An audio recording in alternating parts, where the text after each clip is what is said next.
Plus tu es une bonne personne, plus on profite de toi. Et le pire dans tout cela, ce n'est pas qu'on en profite. Le pire, c'est que tu le sais. Quelque part en toi, dans un endroit que tu n'oses pas regarder trop longtemps, tu le sais depuis des années. Mais tu continues. Tu continues parce que tu as appris très tôt qu'être aimé, cela se mérite. Que l'amour est une chose que l'on gagne en se rendant indispensable, en disant oui, en effaçant ses propres besoins pour que l'autre se sente bien.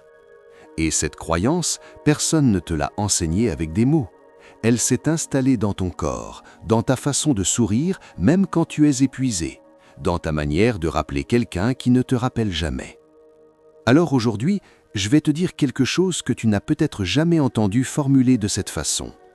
Ce n'est pas ta gentillesse qui pose problème, c'est ce que ta gentillesse cache. Et ce qu'elle cache est bien plus ancien, bien plus profond, bien plus douloureux que ce que tu imagines. Reste là, parce que ce que tu vas entendre dans les prochaines minutes pourrait changer ta façon de te voir pour toujours. Pense à la dernière fois où tu as tout donné à quelqu'un. Pas un peu, tout. Ton énergie, ton temps, ton attention, ta patience. Cette personne avait un problème et tu as fait comme si c'était le tien.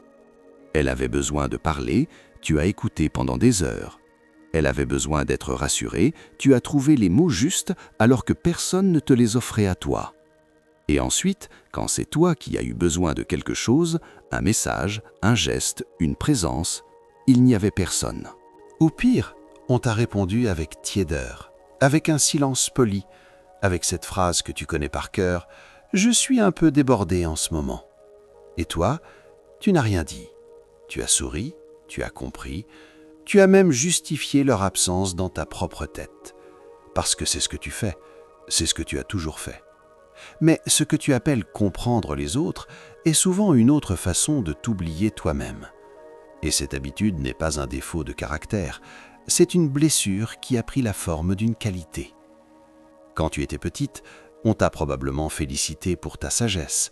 On t'a dit que tu étais la plus raisonnable, la plus facile, celle qui ne posait pas de problème. Et sans le savoir, tu as compris un message invisible. Ta valeur dépend de ce que tu apportes aux autres, pas de qui tu es, de ce que tu fais pour eux. Alors tu as construit un beau masque, un masque doux, souriant, toujours prêt à aider. Jung appelait cela la persona, cette part de nous que l'on montre au monde pour être accepté. Mais derrière ce masque, il y a une petite fille qui attend encore qu'on la choisisse sans qu'elle ait besoin de se rendre utile. Et cette petite fille, personne ne la voit, parce que tu la caches si bien que même toi, tu l'as oubliée. Voici ce que la plupart des gens ne comprennent pas. Quand tu donnes sans compter, tu crois que tu montres ta générosité. Mais ce que l'autre reçoit, ce n'est pas ta générosité, c'est un signal.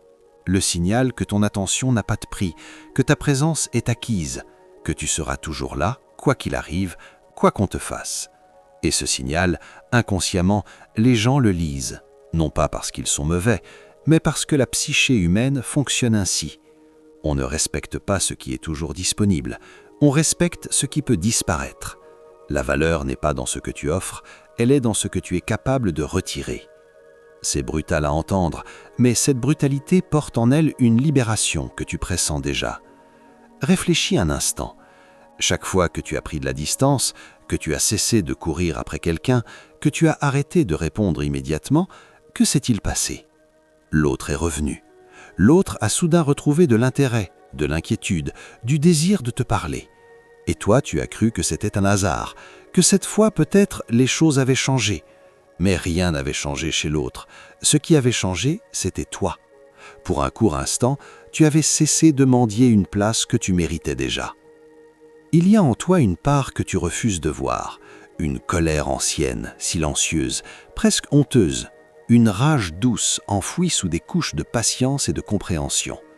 Cette colère ne crie pas, elle s'exprime autrement, par la fatigue, par cette boule dans la gorge quand tu raccroches le téléphone après avoir encore tout donné, par ce sentiment étrange de vide le soir quand tu es seul et que tu te demandes pourquoi tu te sens si seul alors que tu es entouré. Jung disait que ce que nous refusons de voir en nous ne disparaît pas, cela agit dans l'ombre, cela revient sous d'autres formes. Et ta colère, celle que tu n'as jamais eu le droit d'exprimer, est devenue ton épuisement, ta tristesse inexpliquée, ce sentiment de ne jamais être tout à fait à ta place, même parmi ceux que tu aimes. Ce n'est pas parce que quelque chose ne va pas chez toi, c'est parce que tu portes un poids qui ne t'a jamais appartenu. Et ce poids, c'est le moment de le poser. Si ces mots résonnent dans toi comme quelque chose que tu avais besoin d'entendre, si tu sens que cette vidéo met des mots sur un silence que tu portes depuis longtemps, alors dis-le en commentaire. Pas pour moi, pour toi. Parce que nommer ce que l'on ressent, c'est déjà commencer à s'en libérer. Et si cette chaîne t'accompagne dans ce chemin, reste. Abonne-toi. Ce n'est pas une formalité, c'est un rendez-vous avec toi-même. Maintenant, écoute bien ce qui suit, parce que c'est ici que la plupart des gens se trompent. On te dit de poser des limites, de dire non, de te protéger. Et tu as essayé, bien sûr que tu as essayé. Mais poser des limites quand tu ne sais pas pourquoi tu les as perdues, cela ne fonctionne pas. Cela ressemble à construire un mur en pleine tempête sans comprendre d'où vient le vent. Le vent, c'est cette croyance profonde que sans ta gentillesse, tu n'as rien à offrir. Que si tu arrêtes de donner, on va te quitter. Que si tu montres ta colère, on va t'abandonner. Que si tu deviens moins arrangeante, tu seras moins aimable. Et cette croyance ne vient pas de nulle part. Elle vient d'un endroit très précis de ton histoire. Un moment, un regard, une absence, une voix qui t'a fait comprendre que l'amour est conditionnel. Que pour être gardée, tu devais être parfaite. Que pour être choisie, tu devais d'abord renoncer à toi. Cette vieille programmation, elle tourne encore en toi, comme un mécanisme usé que personne n'a jamais désactivé. Et tant que ce mécanisme tourne, tu auras beau poser des limites, elles s'effondreront à chaque fois que quelqu'un te regardera avec ce mélange de besoin et de fragilité qui te rappelle inconsciemment ce que tu as toujours voulu sauver. Alors, la vraie question n'est pas comment dire non. La vraie question est pourquoi ton oui te coûte-t-il si cher et pourquoi continues-tu malgré tout? La réponse ne se trouve pas dans un conseil, elle se trouve dans une prise de conscience. Ce que tu cherches dans les autres, cette validation, cette chaleur, ce sentiment d'exister à travers le regard de quelqu'un, c'est quelque chose que tu ne t'es jamais donné à toi-même. Non pas parce que tu ne le mérites pas, mais parce que personne ne t'a jamais montré que c'était possible. On t'a appris à prendre soin des autres avec une patience infinie, mais on ne t'a jamais appris à te regarder avec la même tendresse. Et cette tendresse qui te manque, elle ne viendra pas de l'extérieur. Aucune relation, aucune reconnaissance, aucun message de remerciement ne pourra jamais combler ce vide. Parce que ce vide n'est pas un manque d'amour venant des autres, c'est un manque d'amour venant de toi pour toi. Il y a un moment dans la vie de certaines femmes où quelque chose bascule. Ce n'est pas un événement spectaculaire, ce n'est pas un cri, ce n'est pas une rupture violente, c'est un silence. Un matin, un soir, un instant de lucidité totale. Un moment où tu te regardes dans le miroir et tu comprends que la personne que tu as le plus négligée dans ta vie, c'est celle qui te fixe en retour. Ce moment n'est pas un effondrement, c'est un commencement.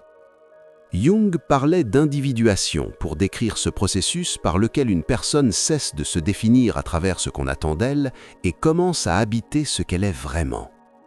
Ce chemin n'est pas confortable, il est même parfois douloureux.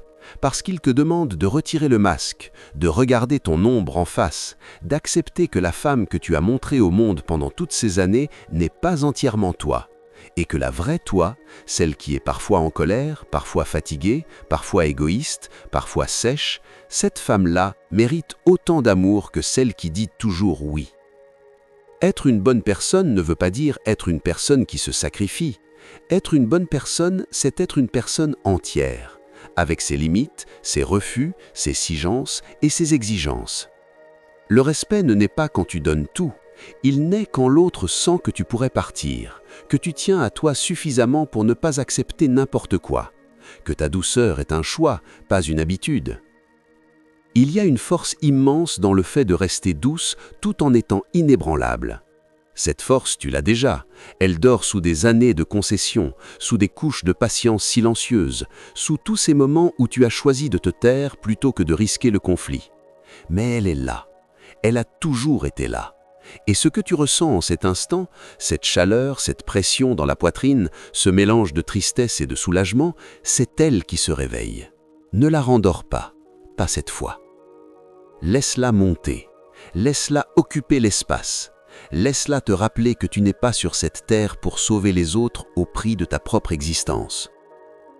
La prochaine fois que quelqu'un te demandera quelque chose et que ton corps dira non alors que ta bouche s'apprête à dire oui, écoute ton corps, pas par égoïsme, par fidélité. Par fidélité envers cette part de toi qui a attendu si longtemps que tu la choisisses enfin. Le monde n'a pas besoin que tu sois gentille, le monde a besoin que tu sois vrai. Et le jour où tu seras vrai, vraiment vrai, ceux qui méritent ta présence resteront. Les autres partiront. Et leur départ ne sera pas une perte, ce sera la preuve que tu as enfin cessé d'acheter une place que tu n'avais pas besoin de mériter. Ce silence que tu entends, là, maintenant, après ces mots, ce n'est pas du vide, c'est de l'espace. L'espace que tu viens de te donner. Pour la première fois peut-être, garde-le.